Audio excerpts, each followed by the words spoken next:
நீ படித்த பொண்ணு வசதியாக வாழ்ந்துட்டு பேசுகிற. நாங்கள் அப்படி இல்லை.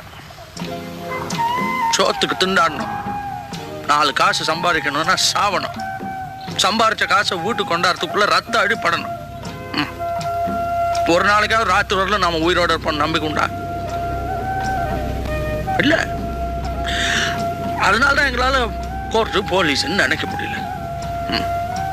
திருப்பி அடிச்சா தான் அடியிலேருந்து தப்பிக்க முடியும், கட்டி அடிச்சா தான் உயிரோட இருக்க முடியும். அதுக்காக நீங்க செய்யறதெல்லாம் சரியாயிடுமா?